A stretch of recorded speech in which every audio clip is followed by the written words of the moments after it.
Hi, ஏன் ஸ்டைலில் இட்லி மிளகா எப்படி பண்ணுறது பார்க்கலாமா? சூப்பராக இருக்கும்.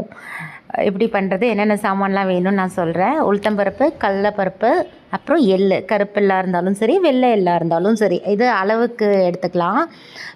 அப்புறம் மிளகா, தேவையான சாமான் இவ்வளோ தான். இதுதான் நான் அளவு கப் எடுத்துகிட்டு இருக்கேன். இந்த கப்பில் அளந்து தான் இப்போ நான் மிளகா அப்படி அரைக்க போகிறேன். அந்த சின்ன கப்பில் வந்து 2 கப்பு உளுத்தம்பருப்பு எடுத்துகிட்டு இருக்கேன். ஒரு 1/2 கப் எள்ளு எடுத்துகிட்டு இருக்கேன். 1 கப்பு கடலப்பருப்பு எடுத்துகிட்டு இருக்கேன். அப்புறம் மிளகா வந்து தேவையான அளவு. நான் வந்து எண்ணெய் விட்டு தான் வதக்க போகிறேன். நீங்கள் எண்ணெய் இல்லாமல் வெறும் வாண்டியில் கூட வறுத்து நீங்கள் அரைக்கலாம். ரொம்ப நாள் வச்சுக்கிறதா இருந்தால் வெறும் வாண்டியில் வறுத்துக்கலாம். நான் வந்து சட்டுன்னு எனக்கு காலி ஆகிடும், அதனால் நான் எண்ணெய் விட்டு தான் வறுத்துக்கிறேன். கடலைப்பருப்பு தனித்தனியாக வறுத்துன்னா இன்னும் நல்லது, ரொம்ப நல்லாவே இருக்கும். ஏன்னா ஒரு பருப்பு ஒரு மாதிரி வறுப்படும். ஆனால் எனக்கு டைம் இல்லை, நான் எல்லாத்தையும் ஒன்றா வறுக்கிறேன்.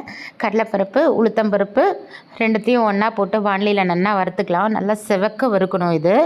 அப்புறம் கொஞ்சம் கருவேப்பிலை எடுத்து வச்சுட்டுருக்கேன். மிளகா வந்து என் காரத்துக்கு எவ்வளவோ அந்த அளவுக்கு எடுத்துட்டுருக்கேன். கருவேப்பிலை கொஞ்சம் எடுத்து வச்சுட்டுருக்கேன்.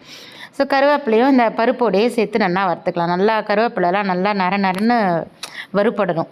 நல்லா அது வாண்டியில் வறுப்படட்டும். நல்லா செவக்க வறுக்கணும். இதோட மிளகாவையும் போட்டுண்டாச்சு. குண்டு மிளகா நல்லாயிருக்கும், இந்த மிளகா பிடிக்கும், அதனால் நான் குண்டு மிளகா சேர்த்துட்டுருக்கேன். நல்லா காரமாகவே அரைப்பேன் நான். நல்லா நரன்னு அரைச்சிட்டோன்னு வச்சுக்கோங்களேன், இட்லிக்கு தோசைக்கெலாம் தொட்டுன்னு சாப்பிட்றதுக்கு அவ்வளோ பிரமாதமாக இருக்கும்.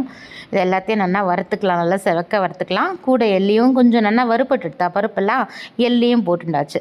எள்ளு போட்டு நல்லா படப்படன்னு எள்ளு பொரியும்.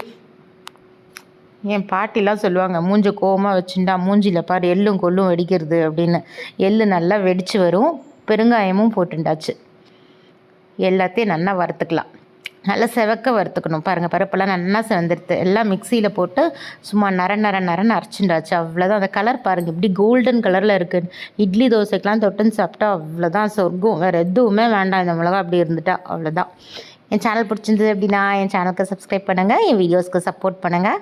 Thank you so much. பாய். நிறைய இன்ட்ரெஸ்டிங் வீடியோஸோட உங்களை வந்து பார்க்குறேன். பாய்.